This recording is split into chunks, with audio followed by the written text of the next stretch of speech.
and welcome to FireMoonRose-Play Season 2, Episode 11. As always, we're your co-hosts, Aurian MoonRose and Saul Wildfire, and today is the season finale and review of Oxenfree. I feel like an ox when I say it, Oxenfree! So, before we get into anything, this game was just a pleasant surprise. Yeah. So many good elements and so forth, and my favorite personal, time travel. So, rather than take much time to get to anything, we'll just go ahead and dive right into the gameplay and the controls and see how many times we can fumble through the same scene before we finally get it right.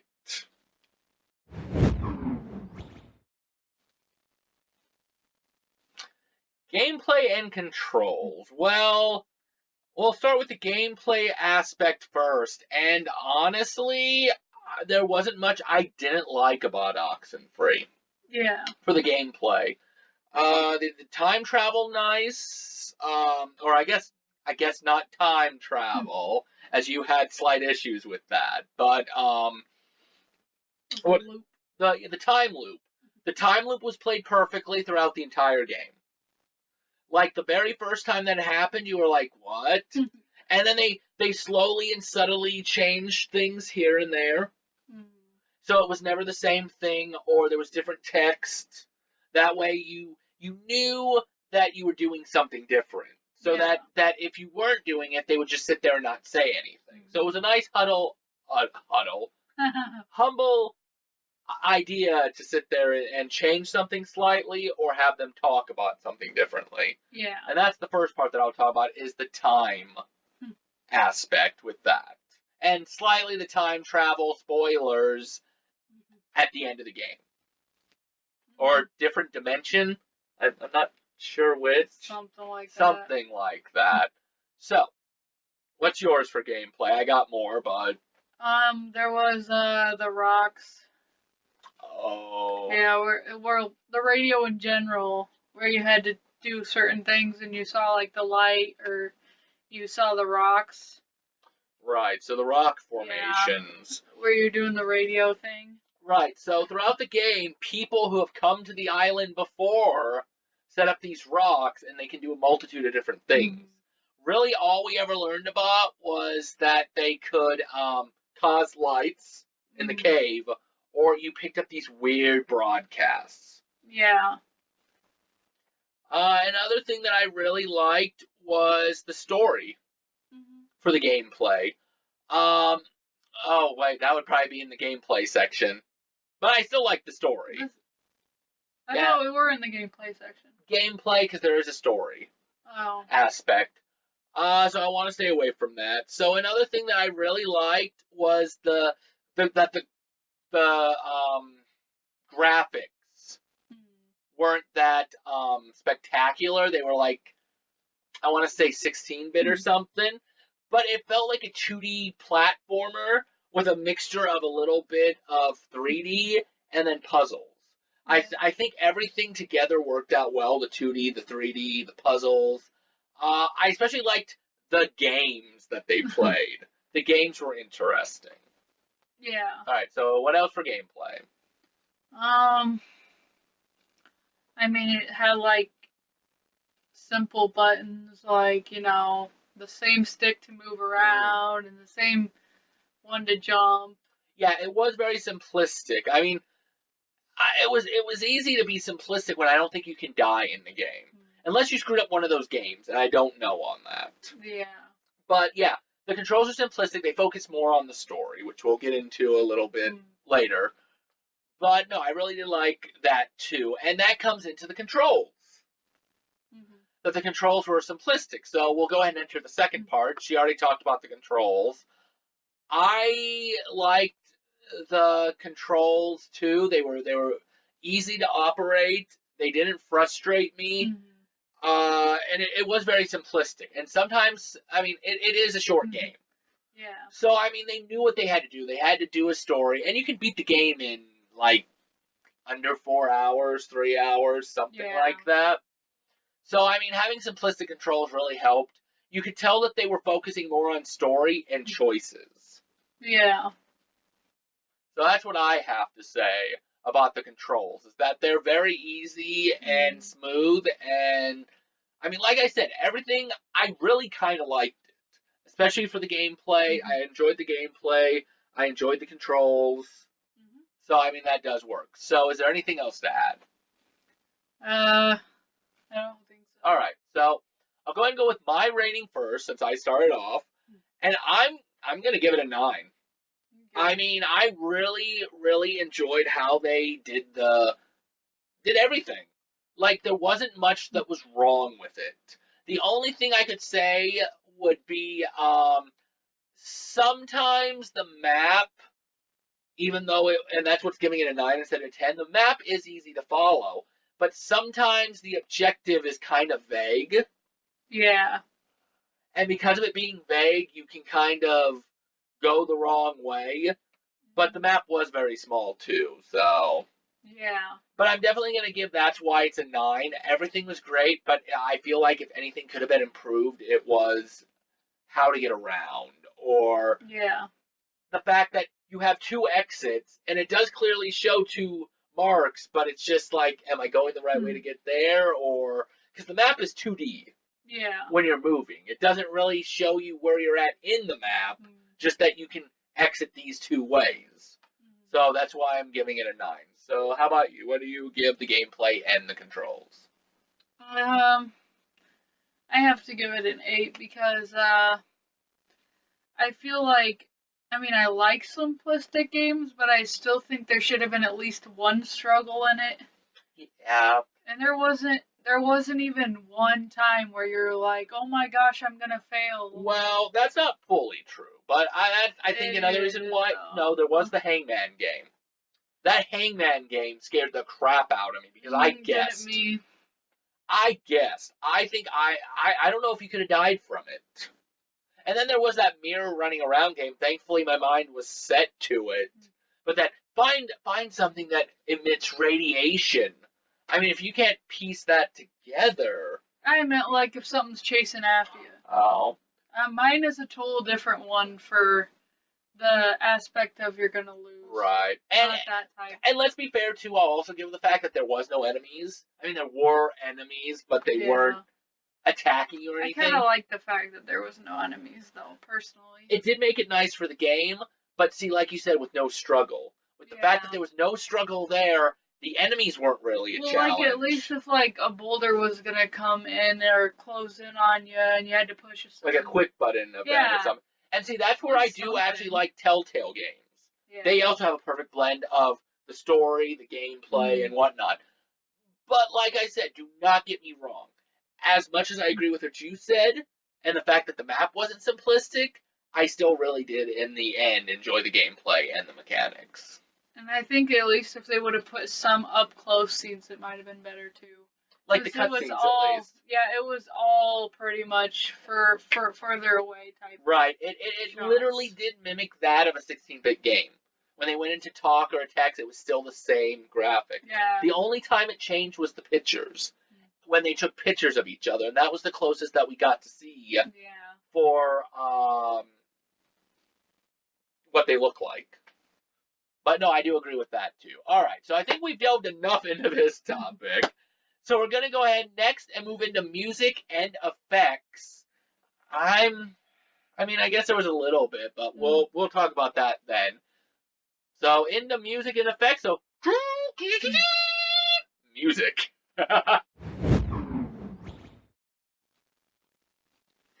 Well, music and effects. Besides there was when you were connecting the triangles or whatever, and it made like a weird noise, and your it had to do with the radio, the and then it started warping reality. Yeah, exactly. There's that noise. Now, see, I agree with you on that. Now, technically, at the same time, I think that's both music and effects. The fact that it's coming off a radio, we talked about a little bit before we started this, that we don't remember too much music. Yeah. But most of the music was kind of like eerie sound effect music. Yeah. Like when something creepy was going on, it was like a static music. It was like. Yeah. So I mean, the music I personally think worked really well with the game because they hybrided it. I mean, normally you talk about not graphics. We talk about music and effects separately, but I think in this game they blended it together almost perfectly. You couldn't have one without the other. Yeah. The high-pitched noise that you would think was just a noise ended up being a long note into a kind of dreadful moment. Yeah. And like when Clarissa fell to her death, there was that sad sound effect-ish music. So, I mean, that's my personal opinion. So anything else on the music or the effects, since they're one and the same this time? There was when you were trying to get it the right beat or whatever. On the tape player deck thing. That's right, there was. It was a sound effect, but you were trying to perfectly get it to work with it. So it created this like. There was one repeating song though. Oh right, it was the one that your stepbrother. Yeah. His mother used to play it for him. Yeah, there was that song that kept coming on. Yes, there was that. That pretty much was all the actual music I remember. The rest of it was either background music to make you feel for the moment, or again, it mixed with the sound effects. What else was there? There was more. When the people got distorted or got possessed, there was that evil sound. Like they took a voice and distorted it, but you really couldn't tell if it was evil or not. You just knew they were possessed by that point. There was Clarissa talking. Clarissa was the most effed up talking, but that's because she was the one that was most profoundly possessed. Exactly, and she kept dying or whatever. Anything else? Trying to think. I'm not quite sure. All right, so I'll take another turn, and if you haven't thought of anything before, then we'll just call it good. So the last thing that I want to talk about myself for the effects was the key code. When you eventually got a radio and it created a beep, beep, beep. That was really neat because each time you used your radio to open something or turn something on, it had its own certain sound effect along with the music. So you were hearing music and then you'd hear and you knew when to stop. It wasn't like, I saw it just slightly scramble my screen. No, you knew what music or sound effect cue you were looking for. And I also love that as a fact that they actually used the sound effects and music to their advantage. Like they used it to be part of the story, and that's something you don't see enough in games. Yeah. So did you remember or think of anything else? Yeah, I remembered. All right. It's when they went in the time loop. It was like their. Right, like you took a tape player tape recorder, and you started rewinding it. It's a rewinding sound, yeah. I really liked that. That was really nice. The sound effect of it rewinding, and also, what? There was her falling off the building. Remember when you heard the whoof? Yeah. And then she goes falling. Yeah, it was like Assassin's Creed for her jumping out, but yeah, you heard the sound. Heard the hit the bone too. and the hit. Yeah. Yeah, no, that was really good. I really can't think of anything else past that. So it's your final rating first. So go ahead, and what would you give both the music and the effects? I would give it a 9. A 9? I thought it was really, really good. I'm honestly going to give it a 10. I mean, granted, I don't remember much music, and I don't remember, I just know that I was really attached to the sounds and the music as they were going, and the fact that they did bring the music and the sounds not only together, but they also used them in the game itself. Yeah. I really loved how they did that. and I don't see many people do that, so that's why I'm going to give it a 10. And the fact, again, like we talked about, the fact that the game was so simplistic. Yeah. That they were able to do something like this, and it worked out perfectly. So far, I'm actually beating you on the ratings. I'm actually higher than you this time. Yeah. But, so I guess now that leaves graphics and reality, which we sort of talked about in gameplay and controls. Oh no, whatever should we have left? We should just rewind. No, we have a few things left to talk about with graphics, and most of it will be about the reality of the game. So let's go ahead and nosedive into the reality of the graphics. So for the graphics and reality, I mean, it was supposed to not be like really like super like facial features or anything. It was meant to be like one where you're like this tiny. So, I mean, you kind of can't really judge it because it's not. You can. What you need to judge it on? What I saw it as a Super NES game. Yeah. So I mean, you could judge it on Super NES graphics or Super NES type thing. At least there weren't a whole bunch of pixels all over the screen. That would have been extremely weird. It's like, yeah, that don't match up with the time period. I mean, as long as I mean, they can bring those types of games back, but it'd be whether people would want to play them with the pixels everywhere nowadays or not. Well, and that's extremely true. You look at this game and you're like, this is going to be an old game and it's not going to be any good. Yeah. And you're judging the game by its cover, not the game itself. And that's the thing, is that this game, they purposely made the graphics the way they are. So you can't fault them at that. Yeah. What you can say is, like you said, the pixels were where they needed to be. The buildings looked nice. I mean, everything looked nice. And I saw this as a Super NES game, personally, for me.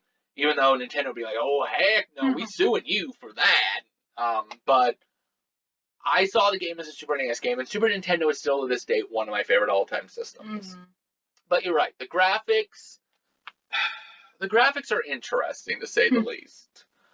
You look at the game, and like I said, you judge it not how it's supposed to be. Yeah. But if you did it that way, you'd miss out on all the great stuff that it did. When it did the creepy factor, it worked well.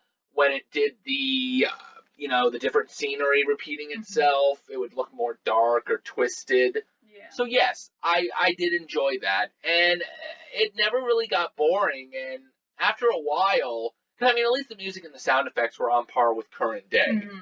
So if you were to count graphics as anything, it'd be that. Yeah. That the sounds and whatnot did it as well. So I feel that after a while, you completely forget that the game is that type of graphics. You're more focused on the story and the choices. All right, so anything else with graphics reality? I personally liked the way that they put it for the most part. Like I said before, I'd rather have them do like a few like up close views, but other than that, I think it was very cartoonish. Yeah, like cartoonish or DOS-like, like an old computer game. But again, and I talked about it a little too, I do agree with you. I think they could have done, instead of cutscenes all over the place, a beginning cutscene and an ending cutscene. That would have really made it feel like a complete story. And I'm not saying that it doesn't, but there is a little improvement in that field. So I guess we should probably, because I got nothing left for graphics, because we talked about it a little bit through each of the sections. Yeah. So reality. What was your thought on the reality? I mean, I'm not sure if I believe in time loops, but I guess, I mean, there's not much to talk about for it, really. I mean, everything. The characters are real. Yeah. The characters are real. Their backstories feel real. Yeah.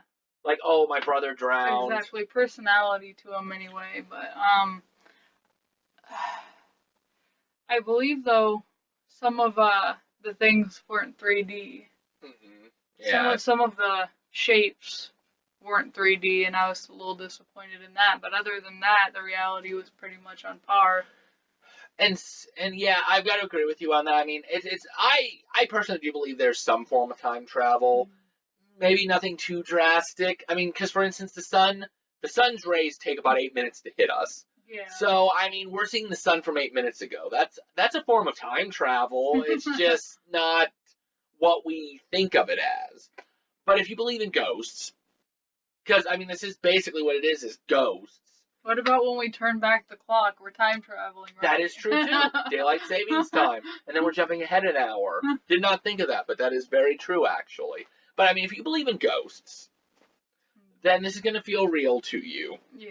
The time travel, I mean, again, I don't know if it's going to work for people that ghosts are able to do that. Yeah. But what I can say is that at least the story is believable. Yeah. I could believe that if ghosts exist and time travel were to act, that this could be a method that it works. Mm-hmm. And it also dives in to the alternate dimension. Or not alternate reality, like different Earths. Yeah. And that's actually going to be talked about a little bit more in the creativity side, because I do have a little bit to talk about that.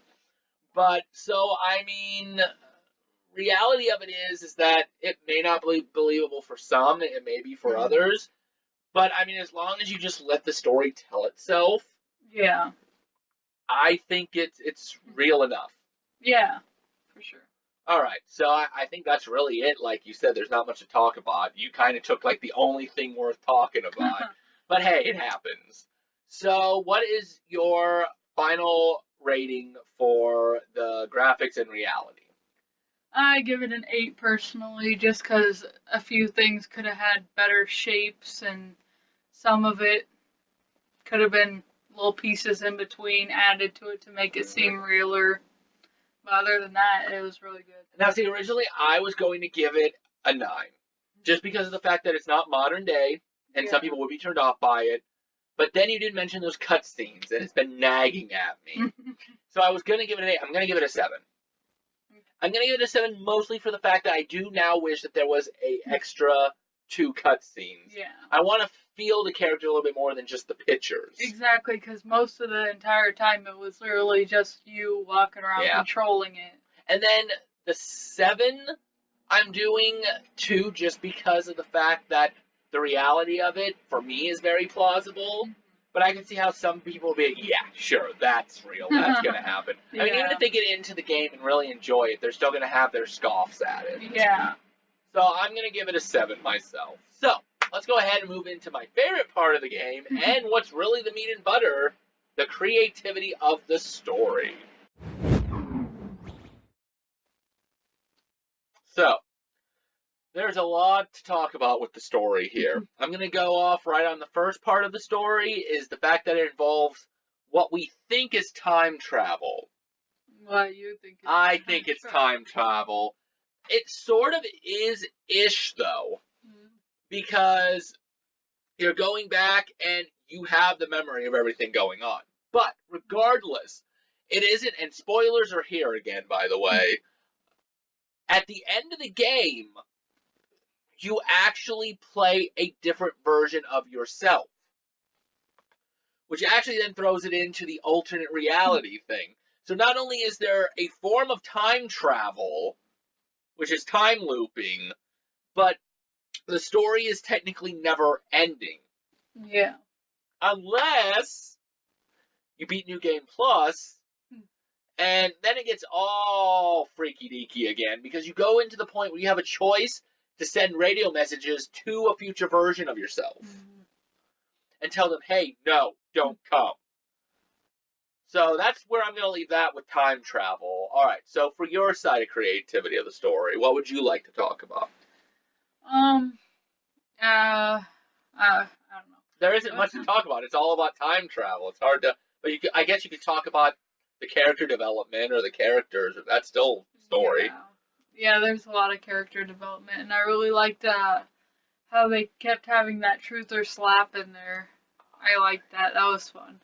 The truth or slap was interesting because you could pick many different variations of stuff. Exactly.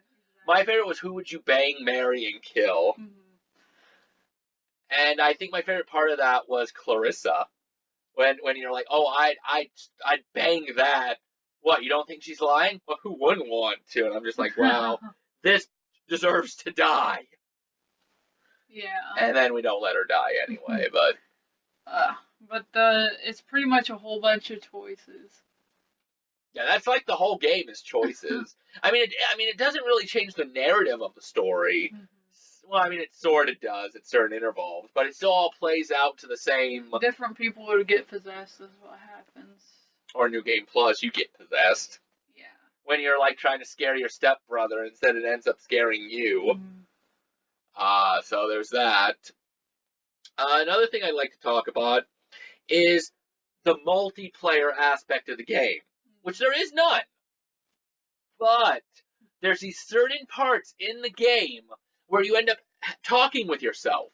And they start telling you stuff like, oh, don't let him go to college or this or that. And I wasn't really quite sure what was happening. But at the end of the game, you get to go and you get to actually do those choices. And you come to find out that you actually affect other people's games.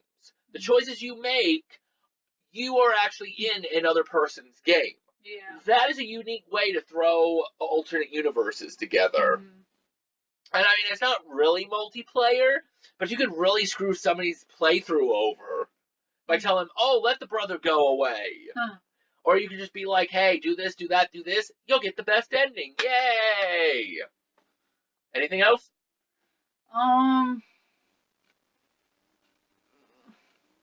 I mean, you could have just left. Oh, with Clarissa? Yeah, you could just left Clarissa or whatever. Yeah, there's a point in the story where they just want Clarissa. They're like, hey, we're gonna be real here for a second. If you give us Clarissa, you're all free, nobody will remember she even existed. We'll be free, you'll be free, it's a win-win for everybody. Yeah, but honestly though, I liked Clarissa's character development more than any of the other ones because it shows how death affects people. Because she completely turned like lighthearted. Like she was so friendly before and was like, "Hey, we should do this, guys. Hey, we should do this." She was broken when we first met her. And then you end up you see her beforehand. The first time you see her, you're like, "Oh my gosh, what's wrong with her?" You know, and then And it it's like continues for a lot of those games. she dated my dead brother. Oh, that explains it all right there. But then they even show how she slowly dissented too. Exactly. And then you have the ability to try to help cheer her, unbreak her, leave her to rot, or bring the brother back. And yeah, exactly. No, yeah, I agree. I think her as much of a character as she was to hate, once you found everything out about her and saw how she could have acted, you really just felt more bad for her. I think her character development was the absolute best. Oh yeah. So I think Clarissa, in that sense, is one of my favorite characters for it. Yeah, exactly. So, I mean, the last thing I want to delve into for the story itself is just how well that they do work the time travel. They don't use it a lot, but at the same time, they do. Oh, I completely forgot something. What was that? Go ahead. Oh, it's the whole fact of where this all is based upon about the people drowning or whatever. The burning up. submarines. Yeah.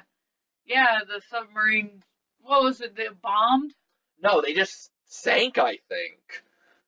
Maybe they did get bombed, but regardless, they still sank and then drowned. It was on a military land, so I think they did get bombed. It might have been, but yeah, they came back vengeful or Legion. They wanted like your life, pretty much. They wanted life. They wanted life, so like that's the whole purpose. They're trying to like screw with you. And that's what I was actually going to say about the time travel aspect, is that it was interesting that the main villains of the story ended up being these submarine people who just wanted to live too. Exactly. And they really didn't understand what happened to them. Exactly. I also then like how you were able to try to talk to one of them. So yeah, no, that was interesting too. And that was the last thing I was going to delve in on. But that's the creativity of the story. So I'm going to go first with my rating. And I mean, honestly, I'm going to give this a 10. Okay. There is the way they do the story is amazing.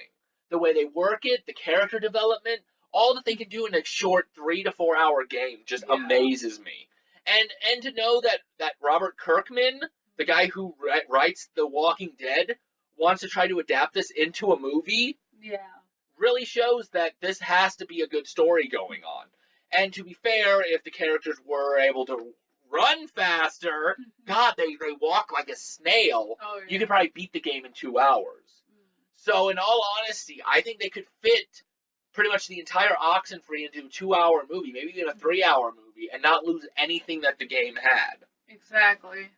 And that's why I'm going to give this one a 10. For amazingly short as it was, it impressed me on every front. Oh, yeah.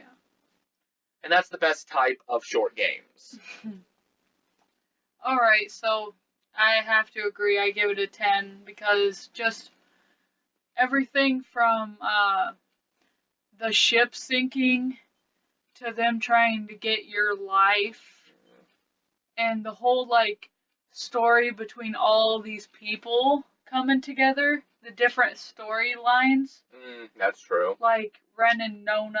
Right, Ren and Nona, your stepbrother and your brother, and Clarissa, exactly. technically. Yeah, Clarissa, and how you and Ren have been best friends since, like, really young. Well, I know you wanted to get together with Ren, though. I know, but that's not how the story wanted to work, though. That too, but I mean, like, it was because he had an amazing personality, though. And I thought they would work good together because they've been best friends. Well, see, that's another thing that's amazing was the choice of the game, and also the fact that they brought a lot of a lot of the Telltale character actors there, too.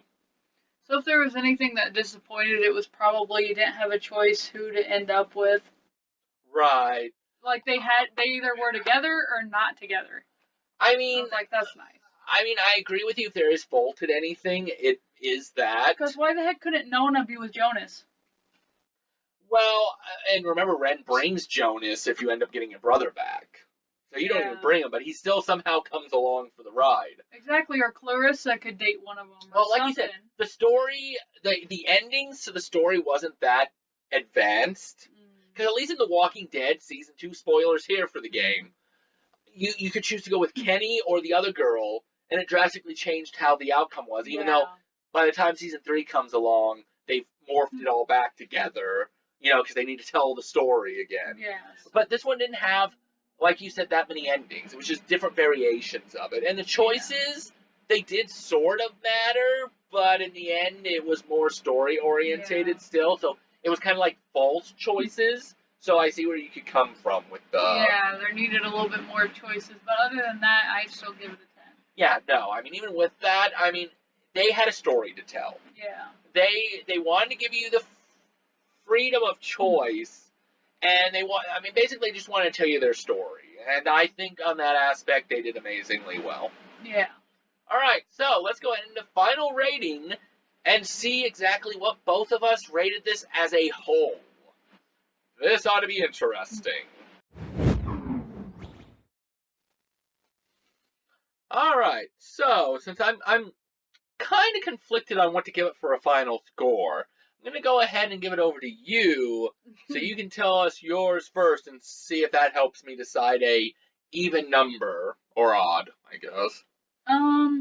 Well, I mean, the story was really good, like, extremely good. The sound too, especially the music and the tapes. I really like how they did that, where you did at the right speed. The tapes were neat. I think, if anything, the biggest disappointment was, the not having as many choices and freedom with it. And I can see that. Not having the up-close scenes to get really personal with the characters. Yeah, if they would have done up-close scenes, you would have gotten more close to them, I think. Exactly, yeah, like more story and stuff like that, rather than having you choose, because it's like, you're not getting the full feel of their character. You're, like, choosing everything, and, like, one moment you could be a complete brat, and the next moment you could be a complete nice person, so it's like the personality gets kind of confused. Yeah, because we learned that when we both were taking turns. Yeah. You were, like, bad-mouthing Clarissa, and I'm just like, shh, it'll be okay, honey. It'll be okay. Okay. You stupid whore! It's like, whoa. Don't let her in control anymore. Exactly. Two alternate personalities there. Yeah, but that for sure. I mean, Everything else is pretty good though, and the graphics were fine for what it was. Yeah, because they did the graphics on purpose. You can't fault them for that. Like cartoon looking. Yeah. Thing. So altogether, I think that I'll have to give it a 9. All right. I'm going to completely agree with you. That's what I was originally thinking was a 9, as everything is great in the game for the most part. The things that do let it down, I mean, really are more personal preferences. Yeah, it don't let it down too bad. Yeah, it doesn't let it down too bad. The cutscenes, getting more close would have been nice. The choices didn't feel like they were actually choices, except for getting them to the ending. But beyond that, like you said, the sounds and the music were great. Like I said, it's a hybrid of the two, which were a nice combination. The story is what definitely appealed. And the graphics felt like Super NES graphics, but updated. And again, Super NES is one of my favorites, so definitely what I'm going with there. Plus, any game that has time travel in it, or a form of it, or alternate realities, always gets a big boost for me. So that's why I'm also going to give it a 9. There really weren't that many problems with it.